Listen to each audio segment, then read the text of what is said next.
बिस्मिल्लाहिर्रहमानिर्रहीम। अस्सलाम वालेकुम। उम्मीद है सब खैरियत से होंगे।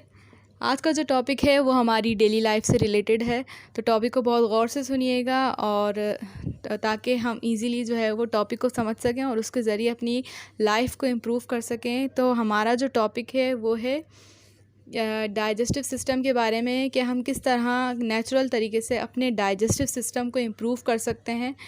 तो स्टार्ट करते हैं। सबसे पहले हम जान लेते हैं कि डाइजेस्टिव सिस्टम है क्या।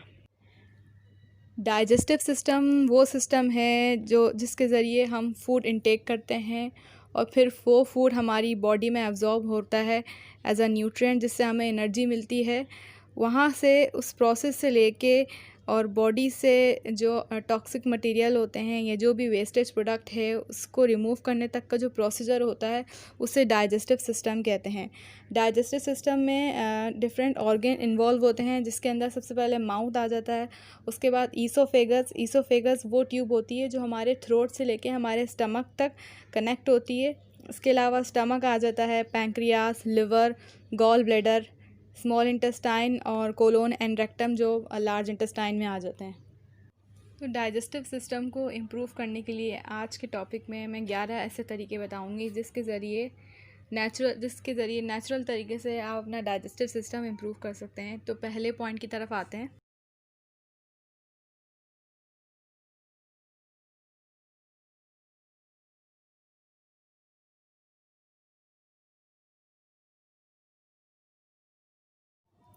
फर्स्ट पॉइंट है ईट रियल फूड। तो रियल फूड से मुराद यहाँ उन फूड की बात हो रही है जो कि आपके किचन में बहुत साफ़ सुथरे तरीके से बनाए जाते हैं, मतलब कोई किसी किस्म का जंक फूड ना हो खाने में। और उसको अपने यानी कि फ़ूड को मज़ीद रियल करने के लिए आपको चाहिए कि आप होल व्हीट फ्लावर यूज़ करें। फ़ाइन आटे को बिल्कुल भी प्रेफर नहीं करें। फ़ाइन आटा बिल्कुल रिफ़ाइन होता है, उसमें किसी किस्म के न्यूट्रिएंट नहीं होते मौजूद, क्योंकि उसको आटे को फ़ाइन करने के दौरान ही तमाम फ़ाइबर और तमाम न्यूट्रिएंट जो है वो उसमें से निकल जाते हैं। इसके अलावा नमक का जितनी हद तक कोशिश हो सके कम इस्तेमाल करें। इससे आपका जो है वो ब्लड प्रेशर भी जो है वो नॉर्मल रहेगा, जिनको ब्लड प्रेशर का इशू होता है। इसके अलावा स्पाइसी फ़ूड कम इस्तेमाल करें, स्पाइसीज़ कम डालें अपने खाने में, क्योंकि स्टमक अपसेट हो सकता है ज़्यादा स्पाइसी फ़ूड लेने से। इसके अलावा इसमें एसिडिटी के चांसेस भी बहुत ज़्यादा बढ़ जाते हैं। इसके अलावा अच्छी क्वालिटी का ऑयल यूज़ करें। ऐसे ऑयल को प्रेफर बिल्कुल भी मत करें जिसमें ट्रांस फैट मौजूद हो। जब भी ऑयल ख़रीदें तो उस पर चेक करें उसके न्यूट्रिशनल। सेकंड पॉइंट है गेट प्लेंटी ऑफ फाइबर। उसमें लिखा हुआ होता है यानी कि अपनी डेली लाइफ में जो है वो फाइबर का इंटेक बढ़ा दें। इसकी वजह से आपका डाइजेस्टिव सिस्टम बहुत ज़्यादा इम्प्रूव हो सकता है। फाइबर से आपको कॉन्स्टिपेशन के चांसेस नहीं होंगे। इसके अलावा फ़ाइबर के ज़रिए आपको बहुत सारे न्यूट्रिएंट मिल सकते हैं। कोशिश करेंगे ब्रेकफास्ट में जौ का दलिया खाएं, सबसे बेस्ट है जौ का दलिया। इससे आपका पेट भी जल्दी फुल रहेगा और आपको जो है वो तमाम न्यूट्रिएंट जो हमें चाहिए होते हैं ब्रेकफास्ट में वो तमाम के तमाम इस जौ के दलिए से मिल जाएंगे। इसके अलावा आप जो है वो लेंटिल यानी कि डिफरेंट किस्म की दालों का इस्तेमाल बहुत ज़्यादा करें। इसमें प्रोटीन भी होता है काफ़ी मिकदार में और फ़ाइबर भी मौजूद होता है, जिससे आपका जल्दी पेट भी भर जाएगा और आपको तमाम न्यूट्रिएंट भी मिलेंगे। थर्ड पॉइंट है ऐड हेल्दी फ़ैट्स, यानी कि ऐसे फ़ैट्स को अपनी डेली लाइफ में ऐड करें जो कि हेल्दी हों, जिसमें ओमेगा 3 फैटी एसिड्स हो गया। तो ये ओमेगा 3 फैटी एसिड जो है वो मोस्टली एग में पाया जाता है। ब्रेकफास्ट में आप एग लें। इसके अलावा योगर्ट, मिल्क और एक्स्ट्रा वर्जिन ऑलिव ऑयल हो गया। इसके अलावा फ़िश के अंदर ओमेगा 3 फैटी एसिड होता है, तो इनको भी जो है वो ऐड करना चाहिए अपनी डेली लाइफ में। फोर्थ पॉइंट है स्टे हाइड्रेटेड। हाइड्रेशन से मुराद ये है कि आप पानी कम से कम 1.5 से 2 लीटर पानी तो आप लाजमी लें और सुन्नत के मुताबिक पानी पिएं। 3 सांस में बैठ के बिस्मिल्लाह पढ़ के आप पानी पिएं। इससे आपको जो है वो सवाब भी मिलेगा और आपकी बॉडी भी जो है वो इस तरह इतना पानी पीने से हाइड्रेट रहेगी। इसके अलावा अगर आपको पानी पीना ज़्यादा पसंद नहीं है तो ऐसा करें कि उसके अंदर आप फ्लेवर जो है वो ऐड करें, यानी कि क्यूकम्बर के कुछ स्लाइसेस जो हैं वो वाटर में डाल के उससे फ्रिज में रख के चिल करें और जब वो चिल्ड हो जाए तो फिर उस पानी का इंटेक करें। इससे आपको अच्छा भी लगेगा पानी पीना और आपकी जो है वो रिक्वायरमेंट वो भी पूरी हो जाएगी। फिफ्थ पॉइंट है अवॉइड स्ट्रेस या मैनेजमेंट ऑफ स्ट्रेस। तो जिस हद तक कोशिश हो सके आप जो है वो स्ट्रेस को अवॉइड करें, ज़्यादा स्ट्रेस मत लिया करें। मतलब ज़रा सी किसी बात पे नोक झोंक हो गई तो उस पर स्ट्रेस ले रहे हैं, उसको मज़ीद बढ़ाना, इससे आपको मज़ीद दूसरी किस्म की डिजीज़ जो है वो हो सकती हैं। और स्ट्रेस ज़्यादा लेने से क्या होता है कि आपकी बॉडी जो है वो स्ट्रेस हार्मोन रिलीज़ करने लगती है और बॉडी जो है वो फ़ाइट और फ्लाइट मोड पे चले आती है। बॉडी को जो है वो रिलैक्सेशन नहीं, और फिर क्या होता है स्ट्रेस के दौरान जो है वो आपके डाइजेस्टिव सिस्टम से ब्लड और एनर्जी दोनों डाइवर्ट हो जाते हैं। और क्योंकि डाइजेस्टिव सिस्टम का ब्रेन से भी कनेक्शन है, तो जब आपके ब्रेन पे अफेक्ट पड़ेगा स्ट्रेस लेने की वजह से, तो आपके डाइजेस्टिव सिस्टम पे भी इम्पैक्ट पड़ेगा। इसकी वजह से आपको डिफरेंट किस्म की जो है ना वो गैस्ट्रोइंटेस्टाइनल डिजीज़ का सामना करना पड़ सकता है। इसमें स्टमक अल्सर हो गया, डायरिया हो गया, और इसके अलावा इरिटेबल बाउल सिंड्रोम भी हो सकता है। 6 टॉपिक है ईट माइंडफुली। इससे मुराद ये है कि हम खाने को जो है वो बहुत ध्यान से फोकस करके फूड खाएं।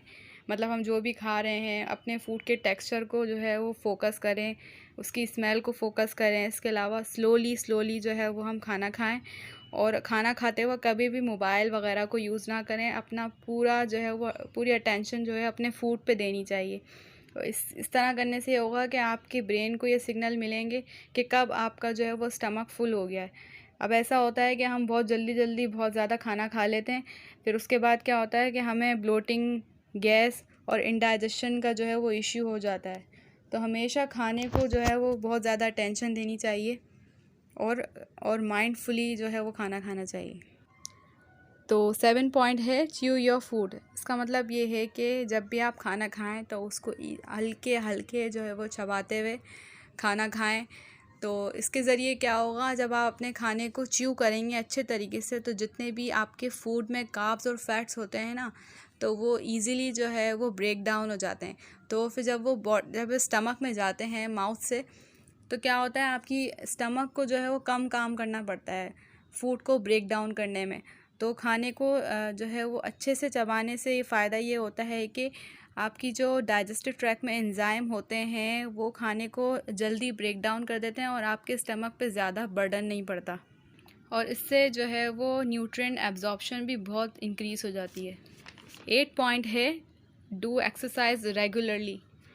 अपनी हैबिट बना लें कि आप जो है रेगुलर एक्सरसाइज करें। अगर एक्सरसाइज नहीं कर सकते तो कम से कम 15 से 30 मिनट वॉक तो कर सकते हैं, तो आप वॉक करें। तो जितनी आपकी बॉडी मूवमेंट में रहेगी उतना ज़्यादा जो है वो आपका डाइजेस्टिव सिस्टम इम्प्रूव होगा, क्योंकि डाइजेस्टिव सिस्टम का लिंक है। जितनी बॉडी आपकी मूवमेंट में रहेगी तो आपका ब्लड फ्लो इंक्रीज़ होगा। जब आपका ब्लड फ्लो इंक्रीज़ होगा तो ऑटोमेटिकली डाइजेस्टिव सिस्टम पे उसका बहुत अच्छा इम्पैक्ट पड़ेगा। तो हमेशा जो है वो एक्सरसाइज को और वॉक को जो है वो अपनी हैबिट बनाना चाहिए, और उसे डेली जो है वो अपने जो है वो यूज़ में लाना चाहिए। Listen to your brain and body. तो इससे मुराद ये है कि जब आप खाना खाएं तो उसका फुल फोकस आपके फूड पे होना चाहिए, और आप उसको लिंक करें अपने ब्रेन से, क्योंकि ब्रेन जो है वो ये सिग्नल देता है स्टमक को कि अब मेरा स्टमक जो है वो फुल होने वाला है। उसमें भी उसको कम से कम 20 मिनट लगते हैं। तो जब आपको ये लगे कि मेरा स्टमक यानी कि फुल होने वाला है, तो आप उसको खाने को स्किप कर दें, स्टॉप कर दें, और थोड़ी देर बाद दोबारा से जो है वो जब आपको भूख लगे तब खा लें। अपने खाने को 5 to 6 पोर्शन में कन्वर्ट करें। इससे आप ये क्या होगा, आपके डाइजेस्टिव सिस्टम पे भी जो है वो बर्डन कम होगा, और आपका खाना भी जो है वो ईज़िली डाइजेस्ट हो जाएगा। Avoid bad habit. उसमें सबसे पहले आ जाती है लेट नाइट ईटिंग। खाना हमेशा 8 से 9 के दरमियान खाना खा लेना चाहिए। लेट नाइट कभी भी खाना नहीं खाना चाहिए, इससे इंडाइजेशन का प्रॉब्लम हो जाता है। मैदे पे बहुत ज़्यादा जो है वो भारीपन महसूस होता है। अगर आपको रात को भूख लग रही है तो आप इसकी जगह 1 गिलास दूध का ले लें। इसके अलावा जंक फूड बिल्कुल अवॉइड करने चाहिए। इसमें बहुत ज़्यादा ट्रांस फैट होता है जो बहुत ज़्यादा नुकसानदेह होता है आपकी बॉडी के लिए। थर्ड आ जाता है स्मोकिंग। वो लोग जो बहुत ज़्यादा स्मोकिंग करते हैं उनको बहुत ज़्यादा चांसेस होते हैं एसिड रिफ्लक्स के, क्योंकि हर खाने के बाद जो है वो उन्हें जो है वो स्मोकिंग की क्रेविंग होती है, तो वो स्मोकिंग करते हैं। इससे एसिड रिफ्लक्स के चांसेस हो जाते हैं। इसके अलावा स्टमक अल्सर का इशू रहता है, उनको अल्सरेटिव कोलाइटिस रहता है, और बहुत सी डिफरेंट किस्म की जो है वो इश्यूज़, डाइजेस्टिव इशू का प्रॉब्लम रहता है। तो स्मोकिंग को अपनी जो है वो ज़िंदगी से निकाल दें। अब लास्ट टॉपिक जो है वो है ऐड गट सपोर्टिंग न्यूट्रिएंट। गट सपोर्टिंग न्यूट्रिएंट में क्या क्या आ जाता है, उसमें सबसे पहले आ जाती हैं प्रोबायोटिक। प्रोबायोटिक जो एक बहुत बेनिफिशियल बैक्टीरिया होता है हमारे गट के लिए, जिसके ज़रिए हम जो है वो अपना फूड डाइजेस्ट कर सकते हैं। हमारी जो है वो विलाय में ये मौजूद होता है। और प्रोबायोटिक को हम कैसे ले सकते हैं, इस प्रोबायोटिक इजीली हमें जो है वो योगर्ट से मिल सकता है, तो योगर्ट का इंटेक करें, इससे आपका डाइजेस्टिव सिस्टम जो है वो हेल्दी होगा। सेकंड में आ जाता है ग्लूटामिन। ग्लूटामिन किस में एक अमीनो एसिड है, तो ये मौजूद होता है बादाम में, अंडों में, इसके अलावा और दो डिफरेंट जो है वो फूड में मौजूद होता है। तो इसका काम ये होता है कि इंटेस्टाइनल परमिएबिलिटी को रिड्यूस करता है, यानी कि लीकी गट हो जाता है, तो उसको अवॉइड करने के लिए ग्लूटामिन जो है वो हमारी डाइजेस्टिव सिस्टम के लिए बहुत ज़रूरी है। अब थर्ड आ जाता है जिंक। जिंक एक मिनरल है और मोस्टली जो मैन को चाहिए होता है वो 11 mg डेली इंटेक होनी चाहिए जिंक की। मैन में और वुमेन में 8 mg होना चाहिए। अगर इसकी डेफिशिएंसी हो जाएगी तो बहुत सारे गैस्ट्रोइंटेस्टाइनल इशू हो सकते हैं, तो जिंक को भी जो है वो ऐड करना चाहिए, उसके सप्लीमेंट लेना चाहिए, क्योंकि ये आपके डायरिया, इसके अलावा कोलाइटिस और डिफरेंट डाइजेस्टिव डिसऑर्डर्स में बहुत हेल्प करता है। इसी के साथ हमारा टॉपिक हो गया है एंड। उम्मीद है आपको आज का टॉपिक बहुत पसंद आया होगा। अगर आपको अच्छा लगा तो इसे लाइक करें और मुझे सब्सक्राइब करना और सपोर्ट करना बिल्कुल भी मत भूलिए, और दुआ में याद रखिए। आपसे नेक्स्ट टॉपिक के साथ मुलाकात होगी, तब तक के लिए अल्लाह हाफ़िज़।